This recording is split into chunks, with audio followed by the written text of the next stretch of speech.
हैं, परमेश्वर की वाणी को सुनने पाते हैं। तो आप में से कितने ऐसे भाई बहन हैं जिनको लगता है कि क्या पता प्रभु मेरी बात को सुन भी रहा है या नहीं, क्या पता परमेश्वर मुझसे कुछ गलती तो नहीं हो गई। इस तरह के विचार आते कि नहीं? मुझे भी आते थे, लेकिन कल जब मैंने इस वचन को पढ़ा, प्रकाशन मुझे मिला, इसको सुन रही थी, प्रभु का धन्यवाद देती हूँ कि इसके पीछे गहरा रहस्य है। हर एक चीज के पीछे गहरा रहस्य छुपा होता है। पवित्र बाइबल ही एक गहरा रहस्य है, अगर यूँ कहूँ, क्योंकि पवित्र बाइबल को आप जब पढ़ते हैं ना, हर दिन एक नया वचन का रेवलेशन आता है। आप उसी वचन को पढ़ रहे, लेकिन प्रतिदिन पढ़िए, एक नया आपको ताजा मजा उस वचन से मिलेगा। आमीन आमीन।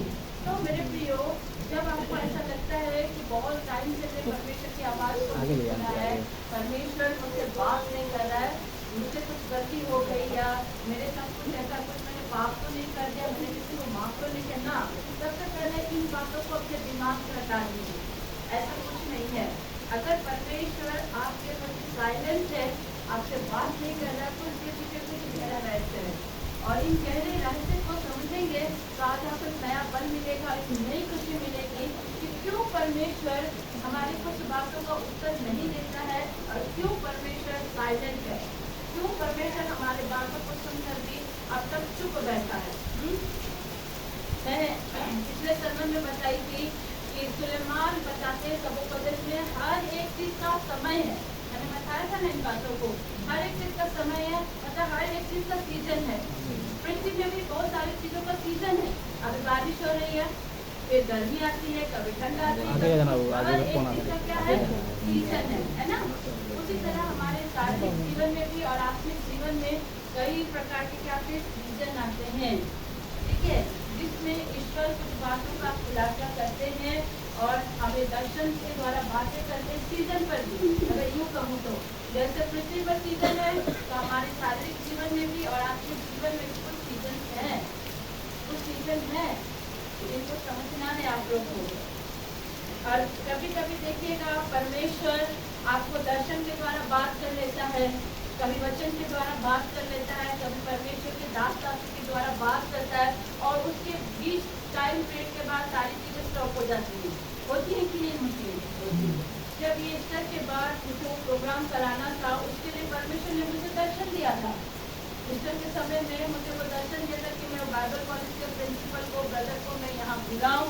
वो मुझे परमेश्वर दर्शन में दिए थे, और इस दर्शन को पूरा करने के लिए परमेश्वर से मैंने कहा था, प्रभु अगर ये आपकी ओर से है तो मुझे दोबारा दर्शन दीजिए। और परमेश्वर ने फिर मुझे दोबारा दर्शन दिया। रात के 12 बजे से लेकर 4 बजे तक मैं दोबारा ये दर्शन को देखी, और मैं समझ गई कि परमेश्वर की ओर से। उसके बाद परमेश्वर मुझे दर्शन देना बंद कर दिए। मैं सोचती थी शायद मुझसे कुछ गलती होगी या कुछ ऐसी चीजें हैं जो मैं अब नहीं देख पा रही हूँ, लेकिन परमेश्वर कल इन बातों को प्रकट किया कि हर एक चीज का सीजन होता है। परमेश्वर आपके लिए एक माहौल को तैयार करता है। परमेश्वर आपसे बात करता, वचन से बात कर लिया, दर्शन से बात कर लिया, और उस टाइम पीरियड वो शांत हो जाते हैं, वो आपसे नहीं बात करते, आप उनकी आवाज को नहीं सुन पाते। तो इसका मतलब ये मत सोचिएगा कि आपसे कुछ बड़ा पाप हो गया या बड़ी गलती हो गई, या आप अपने पूर्वजों को पाप का स्मरण करके सोचते हैं कि क्या पता परमेश्वर मेरी प्रार्थना को सुना भी है या नहीं, मेरे पूर्वज जो गलती की इससे करते क्या परमेश्वर मुझसे बात नहीं कर रहे। ये थिंग को पहले हटा दीजिए। आज 3 कारणों से मैं बताऊंगी कि परमेश्वर क्यों चुप रहता है टाइम पीरियड पर। हर एक के समय को परमेश्वर रखता है और शांत रहता है। क्यों आपके प्रार्थनाएं तो प्रभु सुन रहा है, लेकिन आपको अभी तक आपसे क्यों नहीं कर रहा, उसका आज रहस्य को हम लोग जानेंगे। और परमेश्वर बताता है वचन से। फर्स्ट चीज को समझना है, पहली बार ईश्वर क्यों बात करना बंद कर दिया है। ये तब होता है जब ईश्वर आपको तैयार करता है। हालेलुया। पहला चीज को समझिए, ईश्वर क्यों बात करना बंद करता है, जब ईश्वर आपको तैयार करता है किसी बड़े काम के लिए। Hallelujah hallelujah. परमेश्वर आपको किसी बड़े काम के लिए तैयार करता है ताकि आपके जीवन से परमेश्वर की धन्य नाम की बड़ी महिमा होने पाए। आमीन। इसलिए कुछ वक्त के लिए परमेश्वर आपके प्रार्थनाओं को सुनकर भी शांत रहता है। ये वो समय होता है जब परमेश्वर हमें ट्रेंड करते हैं, जब परमेश्वर हम प्रार्थना करें लेकिन शांत है, लेकिन परमेश्वर हमको तैयार कर रहे हैं, हमको प्रिपरेशन कर रहे हैं, हमको डायरेक्शन भी उस समय नहीं मिलता है, लेकिन उस टाइम पीरियड पर परमेश्वर हमको क्या करता है, तैयार करता है। उस समय आपको इंस्ट्रक्शन भी नहीं मिलेंगे, आपको परमेश्वर की ओर से गाइडेंस भी नहीं मिलेगा, लेकिन फिर भी परमेश्वर आपको तैयार करता है अपनी बड़ी महिमा के लिए। और जब परमेश्वर आपको तैयार करता है तो उस समय परमेश्वर आपके जीवन को बनाता है, आपको तोड़ता है, आपको दबाता है, विभिन्न परेशानियों से, डिफरेंट तकलीफों से भी परमेश्वर आपको लेकर जाता है, ताकि आप पूरी तरह से टूटो, तपाए जाओ, बनाए जाओ, उसके बाद आप परमेश्वर के काम के लिए तैयार हो जाएं। आमीन। इसका खुद का एग्जाम्पल मैं खुद हूँ, मैं आपको बता रही हूँ। कल जब ये भेद मेरे सामने प्रकट हो रहे थे तो मुझे अपनी पिछली जिंदगी को याद आ रहा था कि किस तरह परमेश्वर मुझे तोड़े, तपाए और इस जगह तक पहुँचाए। मैं इन बातों को नहीं समझती थी पहले, मेरे लिए सिर्फ काम प्योरिटी था, दोस्तों के साथ घूमना प्योरिटी था, लेकिन मुझको नहीं मालूम था कि परमेश्वर मुझको तैयार करने के लिए अब एक टाइम पीरियड को ला रहे हैं। जब मैं पहली बार प्रभु में आई तो उस समय मैं पवित्र आत्मा से भर गई थी, अनोखी भाषा मुझे मिला था यही बैकग्राउंड में। यही ग्राउंड में उस समय पास्टर सुभाष गिल आए थे, डेविड मोरारा आए थे, और मेरी जो फर्स्ट टाइम वहाँ पर मैं प्रेयर अटेंड की थी, प्रभु को जब मैं जानी थी, उसी दौरान मुझे पवित्र आत्मा का अभिषेक और अनोखी भाषा मिला था जो मैं नहीं जानती थी, क्योंकि मैं खुद इसमें क्या नहीं थी। लेकिन परमेश्वर उस टाइम पीरियड पे मुझे क्या कर रहे हैं, तैयार कर रहे हैं, लेकिन मुझे गाइडेंस करने वाला कोई नहीं, सिखाने वाला कोई नहीं। आज आप लोग को सिखाने के लिए सिस्टर ज्योति हैं, लेकिन उस जगह मुझे सिखाने के लिए कोई नहीं था। ये मेरे साथ जब मैं प्रार्थना करती थी बहुत चीजें हो जाती थी, फ्रेंड के घर में प्रार्थना करती थी तो वहाँ परमेश्वर मुझे दर्शन देता था, लेकिन उन दर्शनों को भी मैं नहीं समझती थी, क्योंकि मैं उस तरह परमेश्वर परिपक्व नहीं थी। लेकिन परमेश्वर मुझे क्या कर रहे हैं, तैयार कर रहे हैं। और परमेश्वर उस समय देखिए गलत संगति से मुझे अलग कर दिए। जो चीज मुझे अच्छा लगता था वो चीज परमेश्वर की नजर में सही नहीं था। दोस्तों के साथ घूमना, ऐश करना, ये सब चीज परमेश्वर की नजर में नहीं था, क्योंकि परमेश्वर जिसको चुनता है उसको तोड़ता है, तपाता है। जिस तरह कुम्हार एक मिट्टी को बहुत तोड़ता है, पीटता है, छानता है, गूंथता है, उसको आकार देता है, फिर उसको आग में तपाता है, फिर उसको क्या करता है, डिजाइन देके मार्केट में लाता है, तभी तो उसका वैल्यू बढ़ता है। ऐसे तो नहीं बढ़ेगा। आप जाइए कुम्हार के वहाँ, आप मिट्टी को उठाइएगा तो उसका कोई वैल्यू नहीं है। लेकिन जब वो मिट्टी को कुम्हार तोड़ता है ना, लोहे के रड से भी उसको बहुत मारा जाता है ताकि उसके अंदर कोई भी बालू या तिनका ना रहे। बहुत मेहनत लगती है उसमें। उसी तरह परमेश्वर जब आपके जीवन में साइलेंट है, लेकिन फिर भी आपको जब तैयार कर रहा हो, वो आपसे कोई बात नहीं करेगा, आपको कोई गाइडेंस नहीं देगा, लेकिन फिर भी परमेश्वर आपको तैयार कर रहा है साइलेंटली, चुप, एकदम चुप होकर। मुझे समझाने वाला कोई नहीं था। प्रार्थना कैसा करना मुझको नहीं मालूम, बाइबल कैसे पढ़ना मुझको नहीं मालूम, लेकिन फिर भी परमेश्वर मेरे अंदर डाल रहे हैं। मैं बाइबल पढ़ रही हूँ, मेरे दोस्त मुझे छोड़कर चले गए, मेरी पापा की डेथ हो गई, जिसके ज्यादा करीब में थी वो डेथ के एक से एक तूफान मेरे जीवन में आना शुरू हो गया। और वो तूफानों बहुत सारी चीजों को मैंने अपने जीवन में देखा, बहुत सारी ऐसे घटनाएं मेरे लाइफ में घटी, और मैं सोचती थी कि ये मेरे साथ ही क्यों हो रहा है, मेरे ही जीवन में क्यों घट रहा है। गलत लोगों के पीछे फंस गई थी, जहाँ से निकलना मेरे लिए कठिन था। एक पल ऐसा भी आया कि मैं सोच रही थी कि फांसी लगाकर अपने आप को खत्म कर दूं, लेकिन परमेश्वर क्या कहता है, अगर वो साइलेंट है तो आपको तैयार कर रहा है। हालेलुया। और वो समय मेरे जीवन 2016 का दिसंबर में मेरे जीवन में वो टाइम पीरियड आया जब परमेश्वर ने मुझसे बातें करी। Hallelujah, hallelujah. मैं परमेश्वर को 2013 में जानी, 2013 से 16 तक का टाइम पीरियड प्रभु ने मुझसे कुछ भी इस तरह बातें नहीं करी थी, लेकिन वो मुझे तैयार कर रहे थे, वो मुझे बना रहे थे, क्योंकि उसने मेरे लिए कुछ बड़ा रखा था। परमेश्वर मुझे हॉस्पिटल में स्टाफ नर्स के लिए नहीं रखा था, परमेश्वर कुछ अच्छा योजना के लिए मुझे रखा था, लेकिन मैं अपने संसारिक बुद्धि से इसको समझ रही थी। बात समझ रहे हैं? समझ रहे हैं इन चीजों को? क्यों परमेश्वर कब बात नहीं करता है? क्योंकि वो आपको तैयार करता है कि आपकी जिंदगी से उसके धन नाम की बड़ी महिमा हो।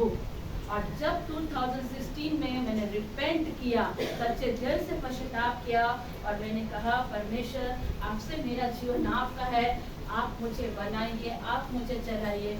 उसी दिन परमेश्वर की आत्मा ने मुझसे बातें करी, मुझे परमेश्वर का दर्शन मिला और परमेश्वर उसके बाद से मुझे जंगल बिहार बहुत दूर दूर यहाँ तक कि नक्सली क्षेत्रों में भी परमेश्वर मुझे लेकर गए, जहाँ जाना बहुत कठिन होता है। नक्सली लोग को आप जानते हैं कि कैसा विरोध करते हैं, पर उस जगह पर भी प्रभु लेके गए और मेरे जीवन से प्रभु को एक बड़ी महिमा लेनी थी, क्योंकि मैं अदर कास्ट से प्रभु में आई थी। मेरे खानदान में, मेरे पूरे परिवार में इसका विरोध होता था कि आप अपने हिंदू फैमिली को छोड़ करके क्रिस्त में क्यों चले गए, जिस वजह से हमारा पूरा परिवार अगेंस्ट में था। पर मेरा परिवार, मेरे माँ, मेरे भाई और मेरे पापा और हमने एक ही चीज डिसाइड किया था, अगर हमने क्रिस्त को अपनाया है, अगर हमारा खानदान भी हमें छोड़ दिए, हमारा घराना भी हमें छोड़ दिए, तो भी हम परमेश्वर को नहीं छोड़ेंगे, क्योंकि हम जानते हैं कि हमारा जीवित परमेश्वर हमारे जीवन के लिए क्या है।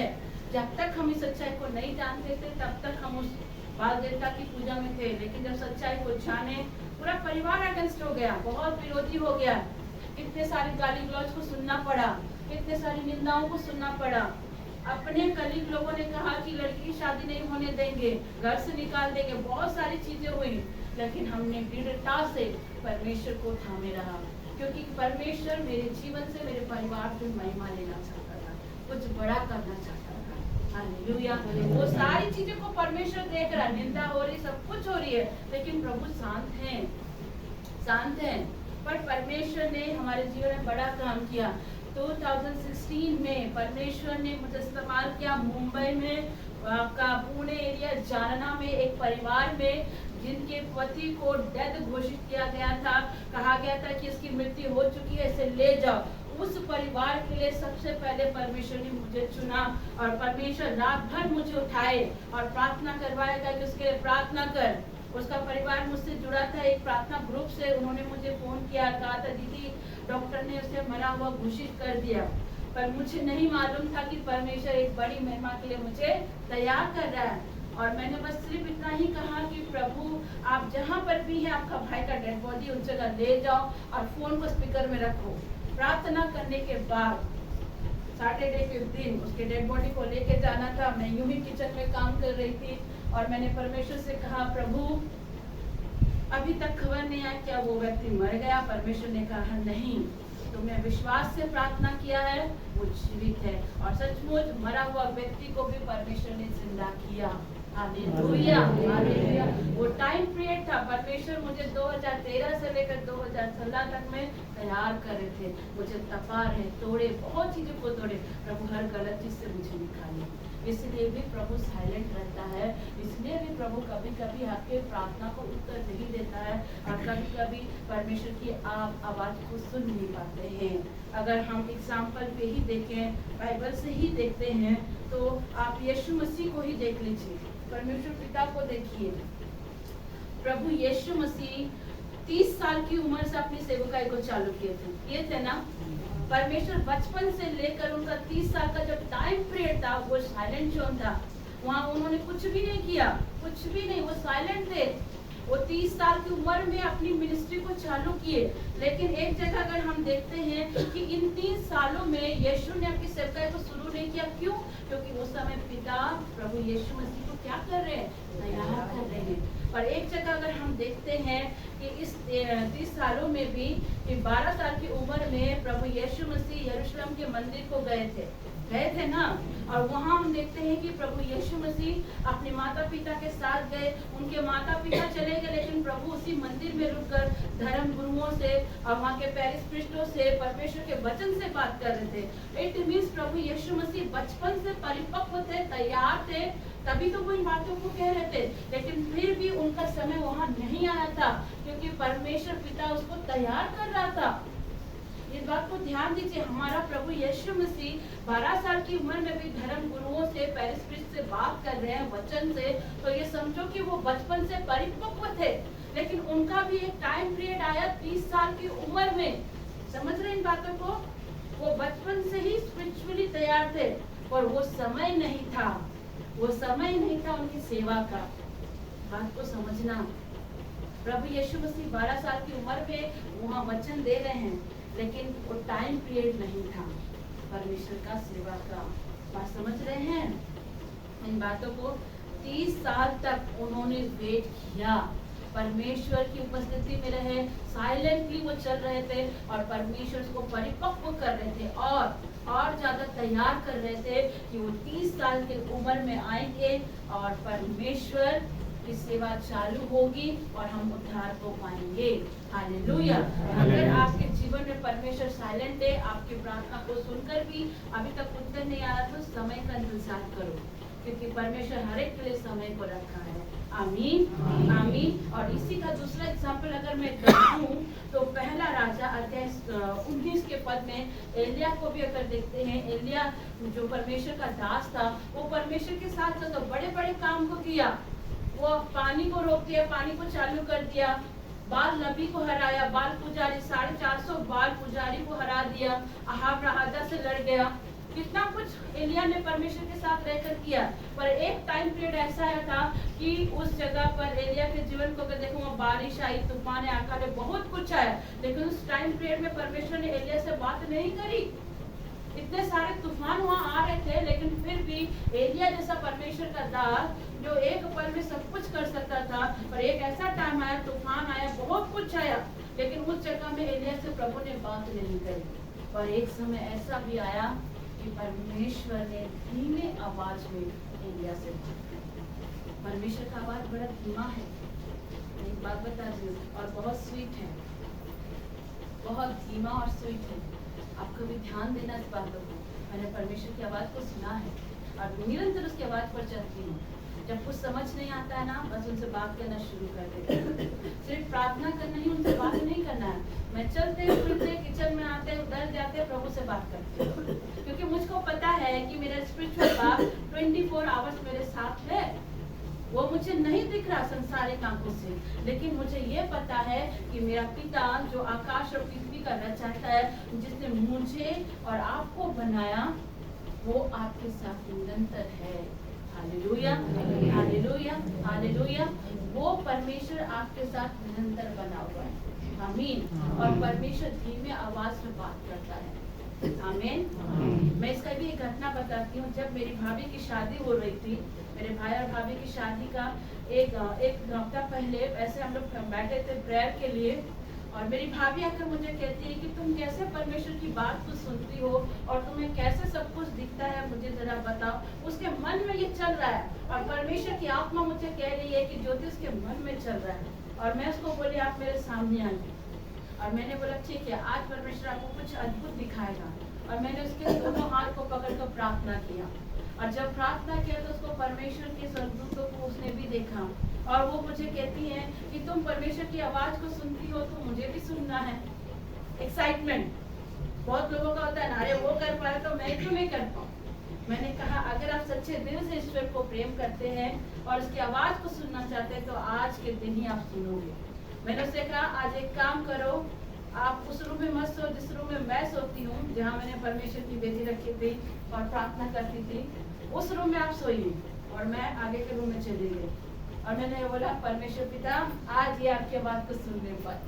और उसने कहा कि ईश्वर अगर आपकी आवाज में सुनना चाहूंगी तो मुझे 4 बजे उठा दीजिएगा। उसने ऐसे ही कहा और वो सो गई। और मुझे पता था कि अब परमेश्वर का समय हो चुका है, भोर का समय परमेश्वर का है। हाँ, प्रति भोर उसकी करुणा नहीं होती। मैं अपना उठ के प्रेयर करके चुपचाप सोई हुई हूँ। इधर परमेश्वर की आवाज उसके कानों में जाती है, ऊपर देखती कौन बोला, कोई नहीं दिखता है, ठीक है। फिर दोबारा वो आवाज आता है, उठो तुमने कहा था मुझे 4 बजे। वो हड़बड़ा के उठी, देख रही कोई तो दिख नहीं रहा है, पूरा अंधेरा है, कौन ये आवाज बोल रहा है। फिर दौड़ते हुए मेरे पास है, बोले मुझे कुछ आवाज सुनाई दे रहा है। मैंने बोला आप ही ने तो कहा था मुझे भी ईश्वर की आवाज सुननी है। जब आपने कहा तो परमेश्वर ने आपको आवाज लगाई। अब जाकर प्रार्थना करें, परमेश्वर सुनता है। आप यूं ही 3 बजे उठकर करुणा माला विनती नहीं करते हैं, ये ईश्वर की आत्मा आपको उठाती है। आप यूं ही 3 या 4 बजे उठकर प्रार्थना नहीं करते हैं, ईश्वर की आत्मा आपको उठाती है। हालेलुया। आपने तो चाहिए आम परिवार में देखे 3-4 बजे कोई उठकर करुणा माला विनती नहीं करता है, 3-4 बजे उठकर कोई भी ईश्वर की प्रार्थना नहीं करता है, कोई नहीं करता। लेकिन जो लोग परमेश्वर के साथ चलते हैं, ऑटोमेटिक परमेश्वर की आत्मा उनको जगाता है प्रार्थना के लिए। Hallelujah, hallelujah. ये था पहला रीजन जो परमेश्वर आपसे बात नहीं करता है, क्योंकि वो आपको क्या करता है, तैयार करता है। हालेलुया। और दूसरा एग्जाम्पल अगर हम देखें, अगर हम दूसरा एग्जाम्पल को ध्यान से समझेंगे तो हन्ना को भी देख लीजिए। हन्ना परमेश्वर के भय में चलती थी, लेकिन हन्ना को कई सालों से बच्चे नहीं मिले, कई सालों से। मतलब परमेश्वर उसको परमेश्वर के भवन में जा रही है, प्रार्थना कर रही है, दुआ कर रही है, लेकिन परमेश्वर उसके दुआओं का उत्तर नहीं दे रहा है, वो साइलेंट है। कई सालों से वो प्रार्थना कर रही है। बाइबल ये नहीं कहती कि 1-2 साल, वो बताया कई सालों से हन्ना दुआ कर रही है, लेकिन उसके दुआओं का उत्तर नहीं आ रहा है। तो क्या हन्ना ने कुछ पाप किया था? नहीं। क्या हन्ना से कुछ गलती हुई थी? नहीं। वरन ये दिखाया गया बाइबल 1 सामुएल में आप पढ़ेंगे कि हन्ना की सौतन पनिन्ना उसको चिढ़ाती थी, उसको टोन कसती थी, लेकिन कभी भी हन्ना ने इसका विरोध नहीं किया, कभी इसके अगेंस्ट में नहीं बोला। वो निरंतर प्रभु के भवन में जाती रही, कई साल तक जा रही थी। लेकिन उस टाइम पीरियड पर भी परमेश्वर शांत बैठे हुए थे, उनसे बात नहीं कर रहे थे। तो क्या हन्ना से कुछ गलती हुई थी? नहीं। परमेश्वर जानता था कि हन्ना के अंदर से एक ऑलमाइटी परफेक्ट, एक ऐसा नबी, एक ऐसा भविष्यवक्ता आने वाला है जो एक्स्ट्रा ऑर्डिनरी बच्चा है। समझ में आ रही है बात? उसकी प्रार्थनाओं को प्रभु इसलिए उत्तर नहीं दे रहा था क्योंकि परमेश्वर ने इसके लिए टाइम पीरियड रखा था कि उस टाइम पीरियड से हन्ना के कोख से कोई नॉर्मल बच्चा नहीं, एक एक्स्ट्रा ऑर्डिनरी बच्चा जो परमेश्वर का भविष्यवक्ता, जो परमेश्वर की सेवा के लिए निहित था, बचपन से ही दूध पिलाने के तक वो हन्ना के कोख में रहा, हन्ना के साथ रहा। जैसे उसका दूध छूटा था, हन्ना उसको क्या कर दी थी, एलिशा के पास जाकर छोड़ दी थी। आज के पेरेंट्स ऐसा नहीं करते हैं। तो सोचिए वो कोई मामूली बच्चा को जन्मने वाली नहीं थी। इसीलिए मैं कहती हूँ कि क्रिस्त के बच्चे मामूली नहीं होते, धर्मी संतान कहलाते हैं। और जब आप विवाह करते हैं, मैं हमेशा कहती हूँ कि फादर अशोक की बात को ध्यान दीजिएगा। वो कहते हैं कि विवाह एक पवित्र संस्कार है और परमेश्वर चाहता है कि पवित्र विवाह के बाद दंपति एक धर्मी संतान को उत्पन्न करे। Hallelujah, hallelujah. तो यहाँ पर हन्ना की प्रार्थना को प्रभु सुना, लेकिन उस जगह साइलेंट था। 1 साल प्रार्थना हुआ, 2 साल में बिलीव करती हूँ कि कम से कम मुझे लगता है 30-35 साल से भी ज्यादा हन्ना उस भवन को जा रही थी, पर प्रभु साइलेंट था क्योंकि प्रभु उसके द्वारा एक ऐसे बच्चे को देने जा रहा जो परमेश्वर का दास था, भविष्यवक्ता था। वो आने वाले इस्राएल के राजाओं का अभिषेक करने वाला नबी था। इससे पहले कोई ऐसा नबी नहीं आया था जो इस्राएल के राजा को अभिषेक करे, लेकिन परमेश्वर ने उसको इतना टाइम पीरियड साइलेंट रहा, दुआओं को सुन रहा, लेकिन हन्ना को उत्तर नहीं दिया। लेकिन जब वो टाइम पीरियड आया तो परमेश्वर ने हन्ना के जीवन को खुशी से भरा। और बाइबल बताती है हन्ना को तो शामिल हुआ, उसके बाद भी कई एक बच्चे हन्ना को पैदा हुए। और ये शामिल कोई आम शामिल नहीं था, वरन क्या था, जो हर एक इस्राएलियों को, हर इस्राएल के आने वाले हर एक राजाओं को उसने अभिषेक किया। जब आप धीरज के साथ काम करते हैं तो परमेश्वर आपके जीवन में, आपके बैकग्राउंड में कुछ अद्भुत करता है। जब आप धीरज से चलते हैं, क्या हुआ, अभी तक अगर डिवोर्स का प्रोसेस ढीला है, कोई बात नहीं, धीरज से लगे रहो। क्या हुआ, अभी तक परिवार प्रभु में नहीं आया, धीरज से प्रभु में लगे रहो। क्या हुआ, अभी तक अगर बच्चा नहीं आया तो भी धीरज से प्रार्थना करते रहो। क्या हुआ, अभी तक शादी नहीं हुई, धीरज से प्रार्थना करते रहो। पता है, तुम जब धीरज से प्रार्थना करते हो तो परमेश्वर कुछ अद्भुत करता है। वो तुम्हारे बैकग्राउंड में ऑलरेडी कुछ कर रहा है जो तुम्हें नहीं दिख रहा है। हालेलुया। वो आपके बैकग्राउंड में कुछ कर रहा है, लेकिन वो आपको नहीं दिख रहा, पर वो अद्भुत करने वाला है। आमीन, आमीन। ये है पहला कारण। दूसरा कारण ये है कि परमेश्वर पहला कारण मैंने बताया कि वो आपको तैयार करना है। अब दूसरा कारण जो है, जो परमेश्वर साइलेंट है, उसको भी समझना है। परमेश्वर आपके आसपास के माहौल को तैयार कर रहा है, इर्द गिर्द के लोगों को तैयार कर रहा है। उस जगह में भी परमेश्वर आपको अपनी महिमा दिखाएगा। ये दूसरा कारण है जब परमेश्वर आपसे बात नहीं करता, साइलेंट रहता है। वो इर्द गिर्द के माहौल को, आपके आसपास के लोगों के माहौल को, हर एक माहौल को परमेश्वर बनाता है। इसको हम अगर वचन से देखें, एग्जाम्पल में अगर देखें लूका रचित सुसमाचार अध्याय 39 का 41 संख्या में, कि वहाँ पर देखते हैं कि माता मरियम एलिजाबेथ से मिलने को जाती हैं। एलिजाबेथ जब प्रेग्नेंट थी उस समय माता मरियम उनसे मिलने गई, लेकिन एलिजाबेथ को मालूम नहीं था कि माँ मरियम भी प्रेग्नेंट है।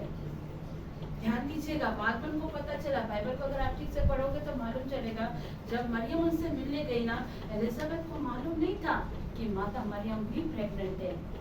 बाद में इसका डिक्लेयर हुआ। उस माहौल पर तैयार हो रहा। समझना, बहुत जबरदस्त रहस्य है इन बातों को। मैं समझती हूँ कि चर्च में भी इस तरह से नहीं समझाया गया, जैसे आज मैं पवित्र आत्मा की सहायता से आपको समझाने की कोशिश कर रही हूँ। माता मरियम गई थी और एलिजाबेथ से जब मिली तो एलिजाबेथ का कोप क्या था, उछल पड़ा।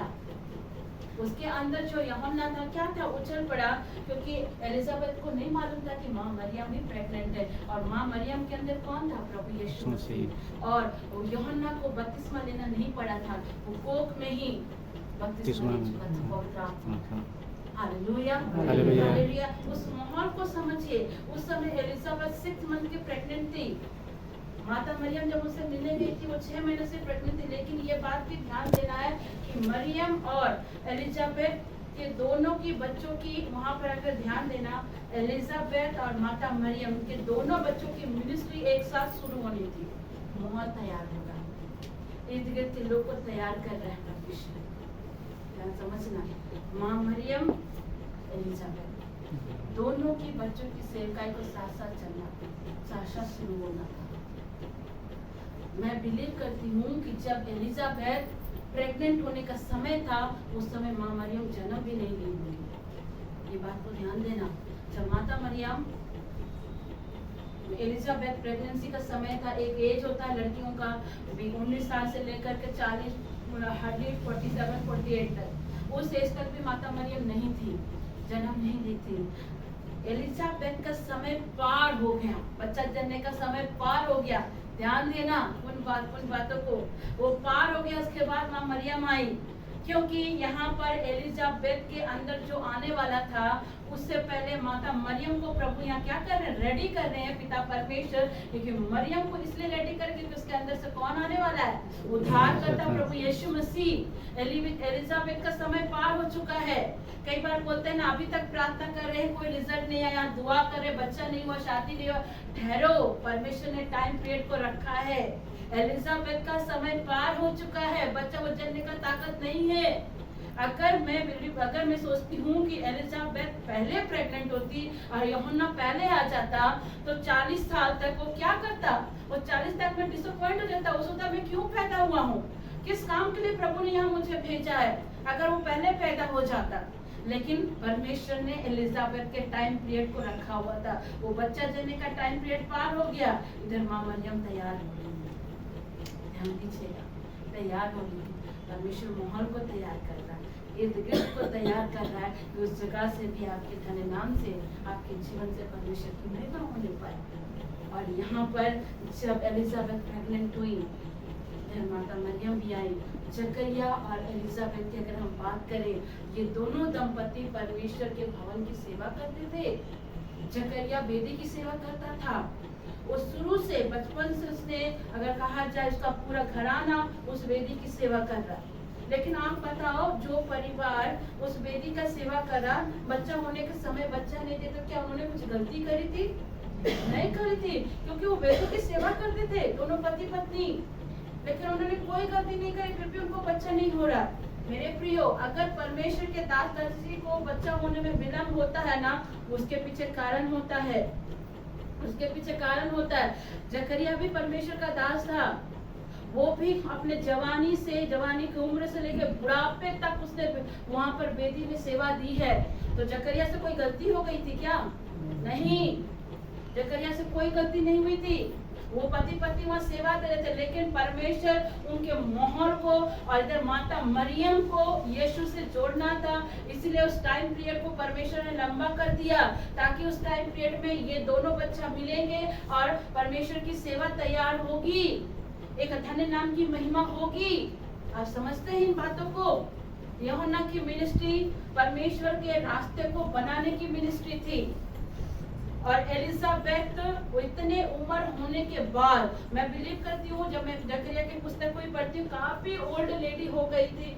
एक ओल्ड लेडी का स्किन देखिएगा झूलता है, गाल से झूलते हैं, ये हाथ पैर का स्किन झूलते हैं। उस एज पर एलिजाबेथ प्रेग्नेंट हुई थी। हालेलुया, ये हमारा परमेश्वर है।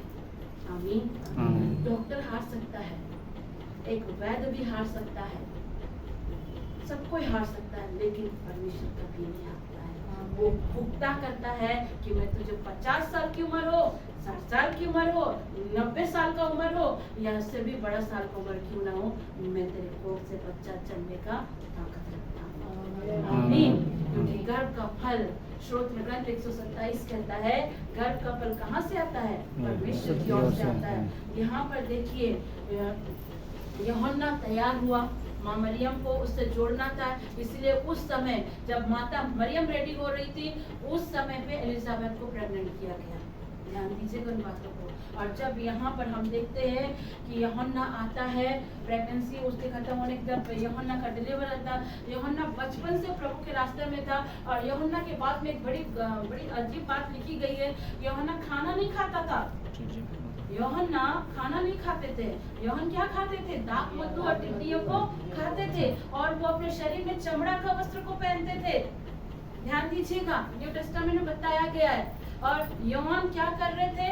वहां जाकर के इजराइल के लोगों को वहां पर जाकर कहते हैं, बपतिस्मा दे रहे थे पानी में, और कहते हैं कि अब आप लोग क्या करें, अपने मन को पापों से फिराए। मैं तो पानी से बपतिस्मा देता हूँ, लेकिन मेरे बाद जो आएगा वो तुम्हें पवित्र आत्मा और आग का बपतिस्मा देगा। वो किसके बारे कह रहे हैं? प्रभु यीशु मसीह का। हालेलुया। और एक जगह यूहन्ना क्या कहते हैं? कहते हैं कि स्वर्ग मन फिराइए, स्वर्ग का राज निकट है। लेकिन जब वो प्रभु यीशु मसीह को देखते तो क्या कहते हैं? कि स्वर्ग का राज आ चुका है। यूहन्ना का जो मिनिस्ट्री था वो परमेश्वर के रास्तों को तैयार करना, और प्रभु यीशु मसीह की जो मिनिस्ट्री थी लोगों का उद्धार करना। बात समझ रहे हैं? हाँ, यूहन्ना का जो मिनिस्ट्री था वो प्रभु का रास्ता बनाना, और प्रभु यीशु मसीह की जो मिनिस्ट्री थी और लोगों का उद्धार करना। प्रभु यीशु मसीह लोगों के बीच में सैल्वेशन को लाए, उद्धार करने की मिनिस्ट्री को लाए। यूहन्ना अगर पहले पैदा था तो डिसअपॉइंट हो जाता, लेकिन परमेश्वर उस माहौल को, उस जगह को तैयार कर रहा लोगों के बीच में। यूहन्ना को पहले तैयार किया गया प्रभु का रास्ता बनाने के लिए, इसलिए उस टाइम पीरियड में वो साइलेंट था। इसीलिए एलिजाबेथ और जकरिया को बच्चे नहीं हुए थे, क्योंकि प्रभु यीशु मसीह को माँ मरियम के कोख में आना था, और माता मरियम को भी तैयार किया जा रहा था। तैयार किया जा रहा है, समझ में आ रहा है? तैयार किया जा रहा है। इसी तरह अगर परमेश्वर डिले कर रहा है ना आपके प्रार्थना को उत्तर का, आप अभी तक आवाज को नहीं सुन पा रहे हैं, तो अपने मन में इन तरह के विचारों को मत लाना, क्योंकि परमेश्वर आपके आसपास के माहौल को तैयार कर रहा है, इर्द गिर्द के लोगों को आपके तैयार कर रहा है कि आपके द्वारा परमेश्वर के धन्य नाम की महिमा हो। आप मुझ तक पहुंचने से पहले, यहाँ तक पहुंचने से पहले किसी न किसी से जुड़े तो हैं। आप ऐसे तो यहाँ तक सिस्टर ज्योति के पास नहीं पहुंचे, क्यों? क्योंकि परमेश्वर ने इस माहौल को तैयार किया। आप ऐसे नहीं आए, आप ऐसे नहीं, आप ऐसे नहीं, कैसे? एक माहौल को तैयार किया गया, और उस माहौल को तैयार करने के बाद जब आप यहाँ आए, आप ईश्वर की वाणी में आगे बढ़ते जा रहे हैं, वचनों के भेद को समझ पा रहे हैं, प्रार्थना जीवन को समझ पा रहे हैं, उपवास के जीवन को समझ पा रहे हैं। ये ऐसे नहीं है मेरे प्रियो, क्योंकि परमेश्वर आप लोग को चुने हैं। आज बहुत सारे ऐसे भाई बहन हैं, आरसी परिवार में बहुत से ऐसे परिवार, लेकिन उनसे हटकर अगर आपको प्रभु ने चुना है तो कुछ तो कारण है, कुछ तो कारण है। यूं ही तो नहीं है, नहीं तो और भी आरसी परिवार है। जो आपको मुंह पे अच्छा बोले लेकिन पीठ पीछे आप ही की बुराई कर रहे हैं कुछ लोग, मैं आपको मुंह पे बोलती हूँ। लेकिन क्यों परमेश्वर पिता ने आपको चुना कि आप इन वचनों को समझो, इन भेदों को समझो और बड़े गहरे रहस्य को समझो। क्यों परमेश्वर आपकी प्रार्थना को उत्तर नहीं दे रहा है, और अगर वो साइलेंट है तो आपके जीवन से क्या करना चाहता है? एक बड़ी महिमा को लेना चाहता है। हालेलुया। एलिजाबेथ, यहाँ पे ध्यान देना, एलिजाबेथ जब प्रेग्नेंट हुई और प्रभु की माँ वहाँ जब गई और जैसे उनका अभिवादन किया, तब वहाँ एलिजाबेथ जो माता मरियम से कई बड़ी थी, उन्होंने क्या कहा? पवित्र आत्मा से जब उसका बच्चा भर गया, वो स्वयं भी भर गई और कहती हैं कि क्या प्रयोजन है कि प्रभु की माता मेरे पास आई है। हालेलुया। एलिजाबेथ उनसे कितनी बड़ी है, लेकिन जब उसका बच्चा प्रभु की माँ को स्पर्श करता है, उसके अभिवादन को स्पर्श करता है, तो वो खुद भी पवित्र आत्मा से भर गए। बोलती है मैं धन्य हो गई कि प्रभु की माता मेरे पास आई है। एलिजाबेथ बोल सकती थी कि मरियम तू कैसी है, क्या कारण है तू आई, इस तरह की बात एक बहन में बात हो सकती है। लेकिन वहां पर एलिजाबेथ जो माता मरियम से काफी बड़ी है, वो उनका अभिवादन कर रही है। Hallelujah, hallelujah. जब आपके जीवन में परमेश्वर ऐसा काम करता है ना, और आप धीरज से प्रभु के साथ चलते हैं और सच में प्रभु से बेइंतहा प्यार करते हैं और प्रभु के रास्ते में चलते, विपत्ति हो, तकलीफ हो, कुछ भी हो, आप प्रभु के साथ चलते हैं ना, तो परमेश्वर आपको इसी तरह पवित्र आत्मा से भरेगा और आपके जुबान से भी प्रोफेटिक वर्ड निकलेंगे। हालेलुया। भविष्यवाणी की बातें निकलेंगी। उतने तक में एलिजाबेथ वो पवित्र आत्मा से नहीं भरी थी जब तक माँ मरियम ने उसको स्पर्श नहीं किया था। जब परमेश्वर के दास दासी आपके घर में कदम रखते हैं, जब परमेश्वर के लोग आपके घर में कदम रखते हैं ना, उनके साथ स्वयं प्रभु यीशु मसीह भी आता है, स्वयं आता है। और कई बार प्रभु के दास दासी कदम रखते ही कुछ का बंधन टूट जाता है, जो काम नहीं बन पाता वो बन जाता है, क्योंकि परमेश्वर की आत्मा उनके साथ रहती है। आमीन, आमीन, आमीन।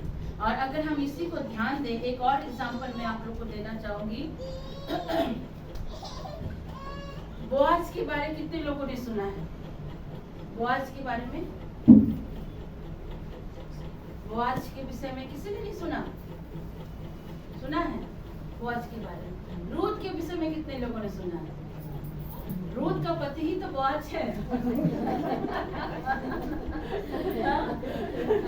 गजब वाली बात है।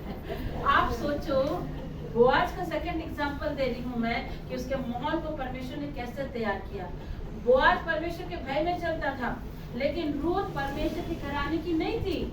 आप बाइबल पढ़ना, रूत मोआबिन स्त्री थी, मतलब एक व्यभिचार के देश की रहने वाली, लेकिन परमेश्वर बोआज को तैयार कर रहा है। जिन लोगों को लगता है ना शादी नहीं हो पा रही, उनके लिए यह बात है, मैं बता रही। बोआज का समय पार होता चला जा रहा। बोआज की शादी होने में देरी क्यों हुई?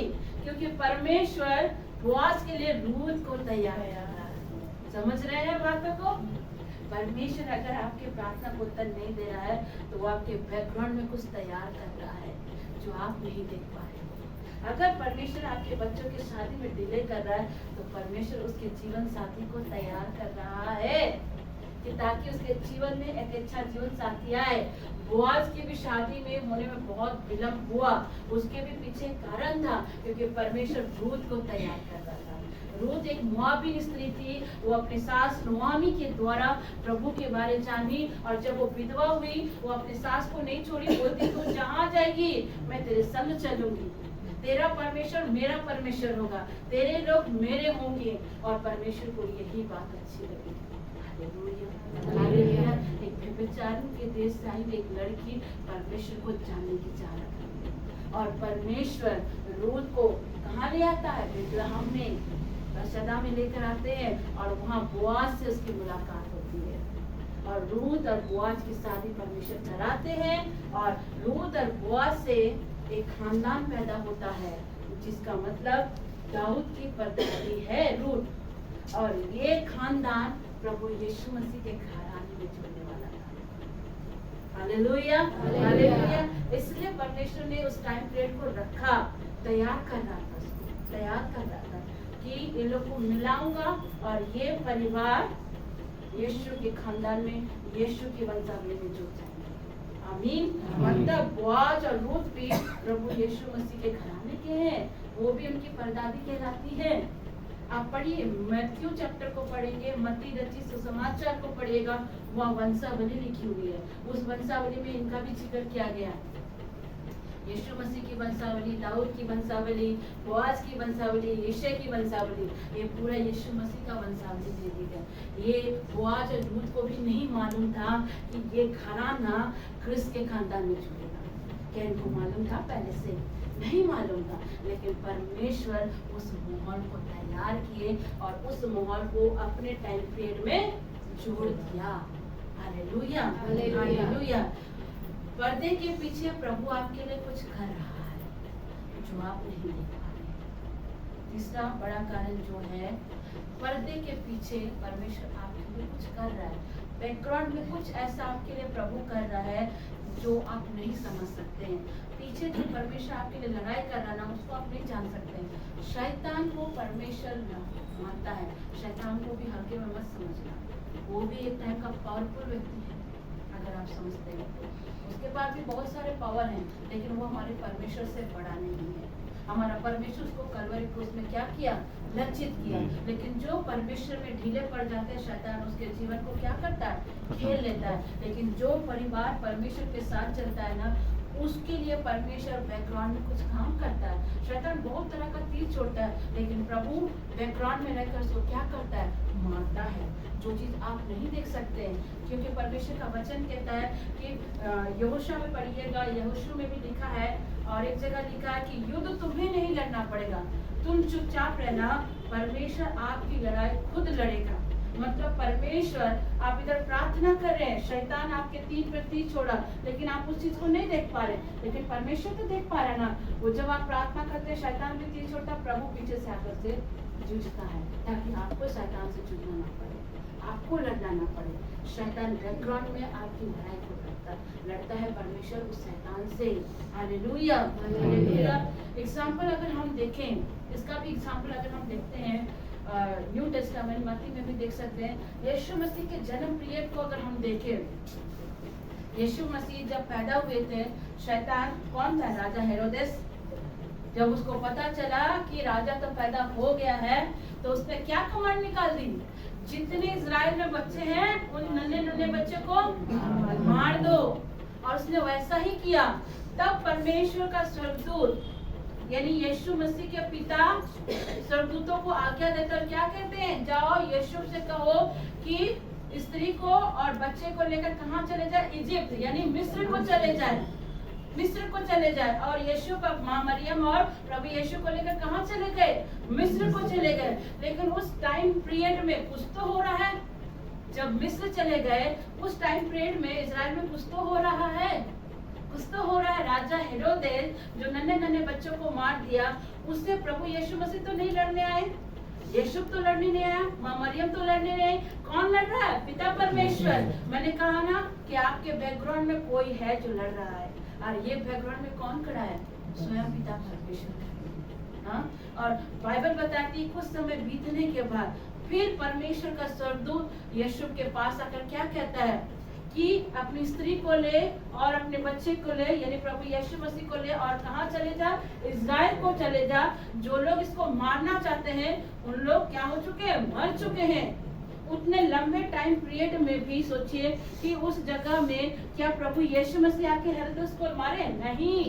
ना यीशु पाकर मारे? नहीं। ना माँ मरियम। उस इतने लंबे टाइम पीरियड में अगर प्रभु शांत रहकर कुछ कर रहा था, यीशु को तैयार कर रहा था, यीशु को वापस इज़राइल में लाने के लिए तैयार कर रहा था, तो उस खाली टाइम पीरियड में परमेश्वर कुछ तो किया है। हाँ, वहाँ परमेश्वर बैकग्राउंड में अद्भुत रीति से लड़ाई किया। जो चीज आपको समझना है, आपके बैकग्राउंड में परमेश्वर कुछ तो कर रहा है। आप अगर सच में प्रभु से प्रेम करते हैं, बेइंतहा अगर प्रभु से प्रेम करते हैं, अपने जीवन में आप परमेश्वर को पहला स्थान देते हैं, और आप अगर प्रभु की आवाज को नहीं सुन पा रहे हैं, उसकी वाणी को नहीं सुन पा रहे हैं, तो भी मत निराश होइए। मैं आपको बता रही हूँ। और कई बार आवाज ना सुनने की वजह से आपको जाना है राइट साइड, लेकिन आप चले गए लेफ्ट साइड। परमेश्वर की आवाज को आप सुन नहीं पा रहे, लेकिन आपको जाना है राइट साइड, आप चले गए लेफ्ट साइड।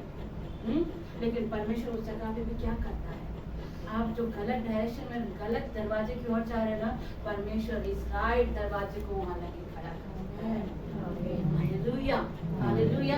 आप परमेश्वर की आवाज को नहीं सुन पाए, आपको जाना है राइट, आप चले गए राइट। अगर आप प्रभु से प्रेम कर रहे हैं, उसकी आज्ञाओं को मान रहे ना, आप गलत भी डायरेक्शन में गलत दरवाजे की ओर भी चले जा रहे ना, परमेश्वर क्या करता है, उस गलत डायरेक्शन के दरवाजे को बंद कर देता है और राइट दरवाजे को आपके सामने खोल देता है।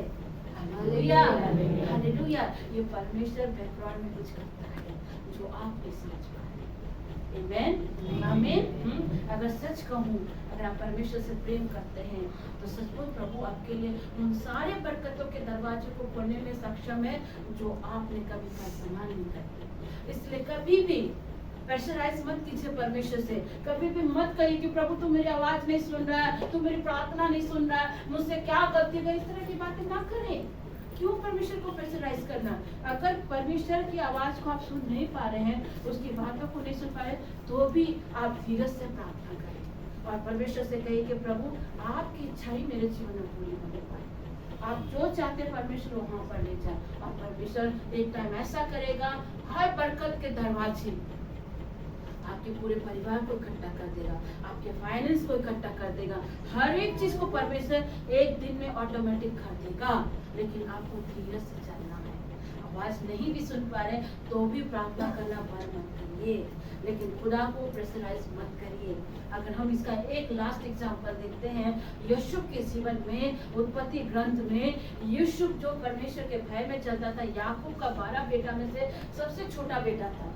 उसको परमेश्वर क्या चीज में दर्शन दिया था? चांद में, तारा में, तो नाना चीज की पुलियों के द्वारा, वो पुलियों के द्वारा दर्शन दिया। उसके बाद उसको दर्शन नहीं दिया, बस वो वही दर्शन मिला, और उस टाइम पीरियड के बाद वो उसको कोई दर्शन नहीं था।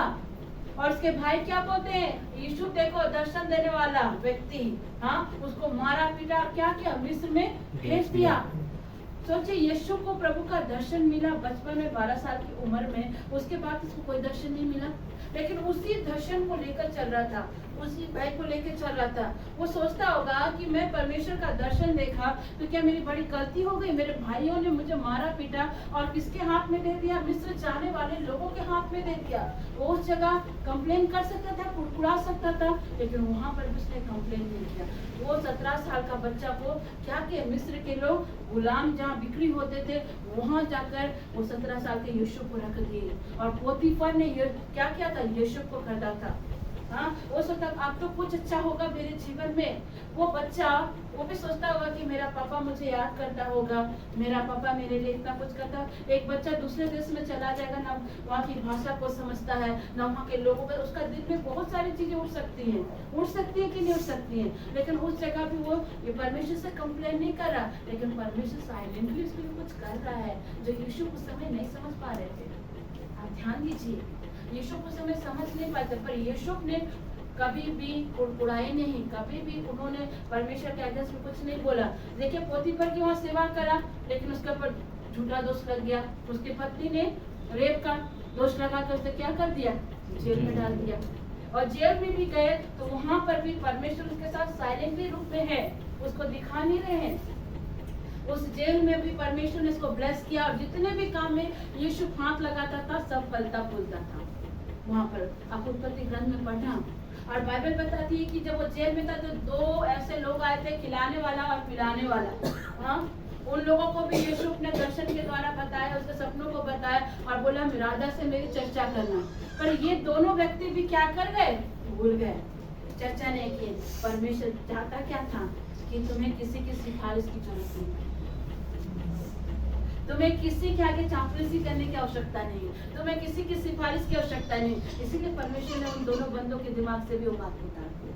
हाँ, यूसुफ सोच रहा कि मैं इसको दर्शन का भेद बताया, क्या पता राजा से जाके मेरी चर्चा करेगा, सिफारिश लगा देगा। लेकिन परमेश्वर को नहीं पसंद, परमेश्वर को कभी पसंद नहीं आता कि आप लोग चापलूसी करें, परमेश्वर को कभी पसंद नहीं कि आप सिफारिश करें, गलत तरीके से कामों को करें। और वहां पर भी वो दोनों चुप हो गए, क्योंकि परमेश्वर साइलेंटली उसके लिए कुछ कर रहा है, साइलेंटली कुछ हो रहा है, कुछ कर रहा है परमेश्वर। और एक टाइम पीरियड ऐसा आता है कि परमेश्वर यीशु को जेल से निकालता है। और जब जेल से निकलता है, जब एक कैदी जेल से निकलता है तो पुराना फटा हुआ कपड़ा पहन के निकलेगा, हाँ, लेकिन परमेश्वर ने ऐसा नहीं किया। जब यीशु जेल से निकाला गया, उसको राजसी कपड़े पहनाए गए थे, उसको नहलाया गया था, राजसी कपड़े पहनाए गए थे। यीशु मन ही मन सोचता होगा, मैं इस उम्र में पहुंच गया, मुझे शायद अगर मैं अपने पिता के घराने में होता, याकूब के घराने में होता, तो मेरी शादी होते, मेरे बच्चे होते, ये सारी चीजें सोच रहा था। मैं सोचती हूँ, हर जवान पीढ़ी ये सोचती है। पर परमेश्वर जो इतने टाइम पीरियड 12 साल से लेकर 30-35 साल जो उसके जीवन में साइलेंट था, उससे कुछ भी बात नहीं कर रहा था, परमेश्वर धीरे धीरे उसके जीवन में क्या कर रहा था, बड़ा काम होता रहा। और ऑटोमेटिक परमेश्वर उसको जेल से निकाल के मिस्र का अधिपति बना दिया, राजा के बाद वाला पोस्ट उसको मिला। समझ रहे हैं? हाँ, समझ रहे हैं इन बातों को। लेकिन इसमें भी एक ध्यान देने वाली बात है, यीशु अधिपति बना, सेनापति बना, पर उसने ना अपने भाइयों से लड़ाई की, ना पोतीफर का कंप्लेन किया, ना जो उसको गुलाम के जगह उन किसी का भी उसने बदला नहीं लिया। जो परमेश्वर के भय मानते हैं, जो परमेश्वर के प्रेम में चलते हैं ना, उनके अंदर क्षमा का दिल होना चाहिए, उनके अंदर प्रेम का दिल होना चाहिए, नफरत का दिल नहीं होना चाहिए। यूसुफ से सीखिए, यूसुफ को जितना प्रताड़ना मिला उतना तो शायद मुझे और आपको भी नहीं मिला होगा, लेकिन फिर भी यूसुफ ना अपने भाइयों से बदला लिया, ना पोतीफर से बदला लिया, किसी से नहीं। वो अपने भाइयों को देखकर फूट फूट के रोया, फूट फूट के रोया। और परमेश्वर क्या कहे, यूसुफ के द्वारा उसके घराने को इकट्ठा कर दिया, अकाल के समय इसकी सुधि ली, उनको भोजन दिया।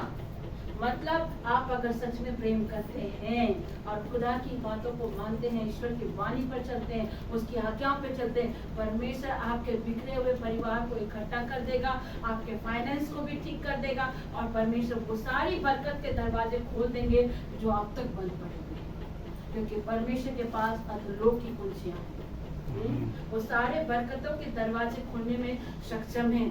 क्या लिखता है न्यू टेस्टामेंट में, अगर हम पढ़ते हैं लूकस में, मरकुस में, वहाँ लिखा है कि जो तुम पृथ्वी में खोलोगे वो स्वर्ग में खुलेगा, और जो तुम पृथ्वी में बांधोगे वो स्वर्ग में बंध जाएगा। वो बरकत के दरवाजे परमेश्वर के पास है। ये 3 कारण हैं, ये 3 रहस्य हैं जो परमेश्वर की आवाज को आप सुन नहीं पाते हैं, परमेश्वर आपको तैयार कर रहा होगा। पहला, वो आपको तैयार कर रहा, और दूसरा आपके माहौल को तैयार कर रहा, और तीसरा आपके सिचुएशंस को वो खुद लग रहा है। ये 3 कारण हैं। जब आप प्रार्थना करते हैं और प्रभु की आवाज को नहीं सुन पा रहे हैं, तो इन 3 चीजों को समझना कि परमेश्वर आपके जीवन में कुछ बड़ा करने जा रहा है। ये रहस्य है परमेश्वर का। जब मैं कल इसको सुन रही थी और समझ रही थी, मैंने ईश्वर को बहुत धन्यवाद दिया। मैंने सचमुच बहुत आशीष पाई जब एलिजाबेथ और मरियम की बात को परमेश्वर खोला। मैं सोची प्रभु ये कितनी अद्भुत बात है कि एलिजाबेथ और जकरिया आप ही के सेवक सेविका हैं, लेकिन वो इतना वेदी का सेवा कर रहे पर उनको बच्चे नहीं थे, उनका उम्र पार हो गया, उम्र ढल गया, उसके बाद आप उसको बच्चा दिए। हाँ, ये चीजें परमेश्वर ने मुझे समझाया बहुत अच्छे से कि अगर ज्योति मैं तेरे विषय में साइलेंट हूँ तो कुछ बड़ा मैं तुम्हारे जीवन से चाहता हूँ। अगर परमेश्वर कहता है कि मैं तुम्हारे जीवन में अगर अभी तक संतान की आशीष नहीं दिया तो कुछ बड़ा तुम्हारे जीवन से मैं लाना चाहता हूँ, लेकिन प्रभु कहते हैं हमारा कोख आशीषित है और हमारे अंदर से धर्मी संतान उत्पन्न होगा, जो धर्मी संतान कई एक को परमेश्वर के राज्य में लेकर आएगा। आमीन। इसीलिए परमेश्वर कल जब इस वचन को पढ़ रही थी, बहुत अच्छे तरीके से प्रभु ने बताया कि कुछ समय परमेश्वर साइलेंट रहता है और कुछ जगह परमेश्वर आपको गाइडेंस भी नहीं करेगा, इंस्ट्रक्शन भी नहीं देगा, लेकिन वो आपको तैयार करता है, वो आपको तैयार करता है। ये 3 चीजों को अनजान लीजिए। ये कभी भी अपने में दोष मत लगाइए कि मुझसे गलती हो गई या मुझसे पाप हो गया इसलिए प्रभु की वाणी को नहीं सीखा। नो, ये कारण नहीं है। हाँ, कुछ ऐसा वो भी हो सकता है, लेकिन एक्चुअली कारण ये है जो परमेश्वर आपको तैयार कर रहा है। मैंने बाइबल के एग्जाम्पल से आप लोगों को बताया, इन लोग के जीवन में भी परमेश्वर साइलेंट थे, इन लोग के जीवन में भी परमेश्वर ने बात नहीं किया था, लेकिन साइलेंटली उस टाइम जोन में परमेश्वर ने इन सारे कामों को किया और इनके जीवन से एक बड़ी महिमा को परमेश्वर ने प्रकट किया। अगर परमेश्वर एलिजाबेथ को पहले समय से पहले बच्चा दे देता तो आज एलिजाबेथ का नाम बाइबल में नहीं होता। हाँ, इस बात को समझना। अगर हन्ना को पहले बच्चा दे देता तो सामुएल की किताब को हम नहीं पढ़ते। हाँ, अगर परमेश्वर प्रभु यीशु मसीह बचपन में ही ये सारी चीजों को कर देते तो हम उनको उद्धारकर्ता के रूप में नहीं जानता। हाँ, हर एक चीज का परमेश्वर ने टाइम टेबल को रखा, हर चीज का। और मसीह जीवन में इस चीज को समझना बहुत जरूरी है, क्योंकि परमेश्वर अगर कुछ चीजों को विलंब कर रहा है तो कुछ बड़ी चीजों को रखता है, कुछ बड़ी गवाहियों को रखता है। जिन चीजों को तुरंत रिजल्ट लेना उसमें उतनी खुशी नहीं आएगी, लेकिन जिन चीजों को परमेश्वर विलंब से आशीष करके देता है ना, उसमें बड़ी खुशी आती है, बड़ा एक्साइटमेंट, बड़ा आनंद आता है। Hallelujah, hallelujah. तो ये 3 चीजें हैं मेरे प्रियो जो आज परमेश्वर ने हमारे जीवन में रहस्य को खोला है। तो अब समझ में आया आप लोगों को कि अगर डिले हो रहा है, अगर परमेश्वर की आवाज नहीं सुन पा रहे तो भी अपने मन में नेगेटिव बातों को मत लेना और जाके घर में जरूर पढ़ना कि इनके जीवन में भी परमेश्वर ने बहुत डिले किया था। समझ में आ रहा है क्यों बोआज की शादी डिले हुई थी, क्यों रूथ को वहां से प्रभु लेके आया। इन चीजों को समझिए। हर एक चीज का टाइम डिले प्रभु रखा है, क्योंकि सुलेमान ने कहा है सबोपदेश में हर एक चीज का समय है, हर एक चीज का। आपके हड़बड़ाने से, आपके घबराने से, विचलित होने से कुछ नहीं होगा। हर एक चीज का समय ईश्वर ने रखा है। आमीन। तो उस जगह तक पहुंचने के लिए बस हमको धन्यवाद देना है और धीरज से अपने जीवन में परमेश्वर के काम को होने देना है। Hallelujah, hallelujah. तो क्या आप तैयार हैं परमेश्वर को अपने जीवन में काम होने देने के लिए? आप विश्वास रखना। मैं आपको सिस्टर संध्या ये भी कहती हूँ कि बहुत जल्दी आपका घराना भी प्रभु कृष्ण में उद्धार पाने वाला है। आमीन। हाँ, क्योंकि प्रभु जिसको चुनता है ना तो उसके घराने को भी चुनता है। वो कहता है अगर तुमने विश्वास किया तो तेरा पूरा घराना उद्धार पाएगा। प्रेरितों के कार्य अध्याय 16 का 21वां। ठीक है। परमेश्वर कहते हैं अगर आप विश्वास करते हैं तो आपका पूरा परिवार उद्धार होगा। आमीन, आमीन। तो ये 3 रहस्य है मेरे प्रियो जब परमेश्वर बात नहीं करता है, क्योंकि वो आपको तैयार करता है। वो आपके जीवन से, आपके बच्चों के जीवन से कुछ बड़ा करना चाहता है ना। यिर्मयाह के ग्रंथ में लिखता है अध्याय 29 के 11 में कि जो कल्पनाएं ईश्वर आपके परिवार के लिए, आपके बच्चों के जीवन के लिए करता है वो हानि की नहीं वरन कुशल ही की है। और परमेश्वर कहता है अंत में मेरी आशा को। आमीन। ये बात कोई मनुष्य नहीं, ईश्वर स्वयं। Hallelujah, hallelujah. आइए अपना दाहिना हाथ करके कुछ बात